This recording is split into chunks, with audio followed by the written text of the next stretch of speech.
আসসালামু আলাইকুম গাইস। কুল গেমিং লাইভে থাকা অবস্থায় যখন আবারও আমার ম্যাচে পড়ে যায়, তো গাইস এখানে সামনে কিন্তু আমি এই যে গোলদার দেওয়া প্লেয়ারটা আমি গাইস কুল গেমিং এর সাথে ম্যাচ মেকিং করতে যে ভাই আমি তো নিজেই অবাক ভাই, কি না কি হলো ভাই, তোমরা ফুল ভিডিও না দেখলে বুঝতে পারবো না। এবং ভাই তারা ল্যান্ডিং করতেছে ব্লু জোনে গেভিয়ার্ডে, আর আমরা কিন্তু এখানে তার লাইভ স্ট্রিম দেখে দেখে আমরাও নামতেছি, আমরা আছি তার পিছনে। গাইস কি হবে, enjoy, let's begin the show. আমার তো গান নাই তো। এবং গাইস তার কথা কিন্তু শুনতে পেলে তোমরা, সামনে কিন্তু তাদের ফুল স্কোয়াড আছে, এটা কিন্তু আমাদের স্কোয়াডই, আমাদের একটা দুইটা টিমমেটকে এখানে মেরে দেয়। আর সামনে কিন্তু সে যাচ্ছিল, তাদের ভয়েস থেকে এখন দেখো। আর গাইস আমরা কিন্তু সামনে আছি, সামনে তোমার বলতে গেলে ওই গ্রামের ওখানে আছি আমরা।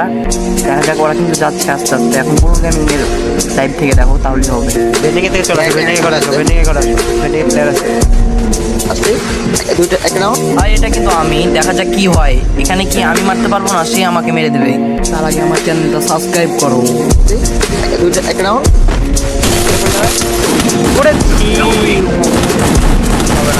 এখানে তো গাইস দেখতেই পেলে আমি কুরুন গেমিংকে M10 দিয়ে নকডাউন করে দিই এবং তাদের দুইটা টিমমেটকেও মেরে দেয় আমার টিমমেট, এবং সে আবার কিন্তু রিভাইভ পায়। পার্ট 2 চাইলে অবশ্যই কমেন্ট করে জানাও। আর হ্যাঁ, চ্যানেলটা সাবস্ক্রাইব করতে ভুলবা না, এবং ফেসবুক পেজ থেকে যারা যারা দেখতেছো আমার পেজটা ফলো করে দিও।